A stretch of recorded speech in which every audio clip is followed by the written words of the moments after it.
Toilet যুক্ত বাথরুমে গোসল এবং ওযু হবে কিনা। মোবাইলে অডিও তেলাওয়াত শুনতে যদি সেজদার আয়াত চলে আসে সে সময় সেজদা দিতে হবে। একজন ভাই প্রশ্ন করেছেন অমুসলিমকে সালাম দেওয়া কতটুকু যুক্তিযুক্ত। একজন ভাই প্রশ্ন করেছেন টয়লেট যুক্ত বাথরুমে গোসল এবং ওযু হবে কিনা।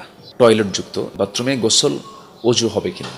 আমাদের ম্যাক্সিমাম যদি আমরা শহর অঞ্চলের দিকে তাকাই, আমরা যদি সিটি শহরগুলোর দিকে যদি তাকাই, জেলা শহরগুলোর দিকে যদি তাকাই, যেগুলো মাল্টি স্ট্রয়েড বিল্ডিং, বড় বড় বিল্ডিংগুলো স্থাপনাগুলো আছে, এগুলোর ম্যাক্সিমাম অ্যাটাচড বাথরুমগুলো, তারপরে যে বাথরুমগুলো করা হয় শৌচাগার যেগুলো আছে, এগুলো সম্পূর্ণই একসঙ্গেই লাগানো।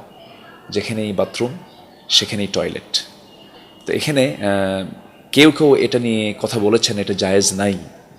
তো এক্সট্রা করে বাথরুম, এক্সট্রা করে টয়লেট এটা করতে গেলে তাহলে যে এটার পেছনে যে একটা প্ল্যান থাকে, যে পরিকল্পনা থাকে, একটা নগরের, একটা মেগা সিটির অথবা একটা সিটির একটা ফ্ল্যাট যদি কেউ কিনতে যায় তখন স্কোয়ার ফিট হিসাবে এটা হিসাব করা হয়।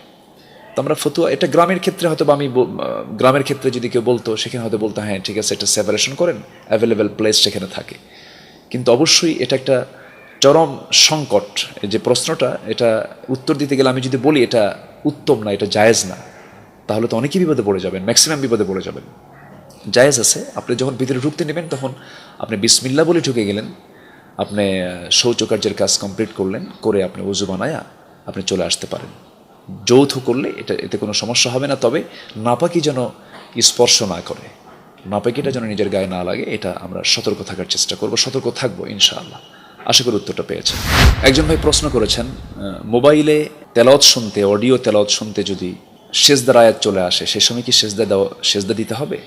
যে ভাইটি আমার প্রশ্ন করেছেন সেজদার আয়াত, এটা যদি লাইভ কোনো প্রোগ্রাম হয়, প্রোগ্রাম চলছে কোথাও, একটা প্রোগ্রাম ওয়ানে আছে, লাইভে আছে, এটা যদি আপনি শোনেন সেক্ষেত্রে আপনি এই সেজদার যে হুকুম, আয়াত শোনার পর সঙ্গে সঙ্গে যে সেজদা দিতে হয় এই হুকুমটা আপনাকে পালন করতে হবে। এছাড়া অডিও একটা তেলাওয়াত বাজতেছে, এটা জাস্ট প্রচার হচ্ছে, এক্ষেত্রে আপনার না দিলেও কোনো সমস্যা নেই, আপনাকে দিতে হবে না। আশা করি উত্তরটা পেয়েছেন। একজন ভাই প্রশ্ন করেছেন অমুসলিমকে সালাম দেওয়া কতটুকু যুক্তিযুক্ত। কতটুকু যুক্তিযুক্ত নয়, সালাম দিতে পারবেন না আপনি, অমুসলিমের জন্য সালাম না, অমুসলিমের জন্য আপনি সালাম দিতে পারবেন না। কারণ এটা সালাম হচ্ছে আল্লাহ পাকের একটা হুকুম, লা তাদখুলু বুয়ুতান গায়রা বুয়ুতিকুম হাত্তা তাস্তানিসু ওয়া তুসাল্লিমু আলা আহলিহা। তোমরা কারো বাড়িতে প্রবেশ করবে না অনুমতি ছাড়া। অনুমতি নেওয়াটাও ফরজ, আর অনুমতি যখন হয়ে গেল সালাম দেওয়াটা তোমার জন্য জরুরি। তুমি সালাম তখন দিয়ে কথা শুরু করবে। আসসালামু ক্বাবলা আল কালাম, সকল কথার আগেই সালাম। সালাম দিয়ে কথা দিয়ে সালাম না, শুরুটাই হবে সালাম দিয়ে। এবং এই সালামটা দিয়ে শুরু করব আমি কাকে, আমি যাকে সম্বোধন করব অবশ্যই তাকে মুসলিম হতে হবে, তাকে একজন মুসলমান হতে হবে। অমুসলিমের জন্য, অন্য ধর্মের মানুষের জন্য সালাম এই সম্বোধনসূচক শব্দ শুধু নয়, এটা একটা দোয়া। সালাম আল্লাহ তাআলার 99টা নামের মধ্যে একটি নাম হচ্ছে সালাম। তোমার উপরে শান্তি বর্ষিত হোক, আমি যে এই কল্যাণ কামনা করছি কার উপরে, অমুসলিমের উপরে নয়। এবং সালাম হচ্ছে পারস্পরিক মুসলমানদের সবচেয়ে শ্রেষ্ঠ দোয়া, এর চাইতে বড় দোয়ার নাই। সালাম হচ্ছে একটি শ্রেষ্ঠ দোয়ার একটি মাধ্যম। এই সালাম শুধুমাত্র মুসলিমের জন্য খাস।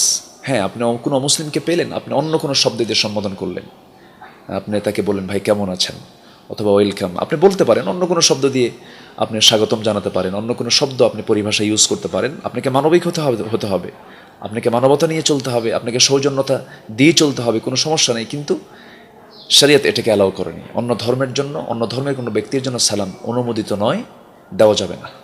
আশা করি উত্তরটা পেয়েছেন।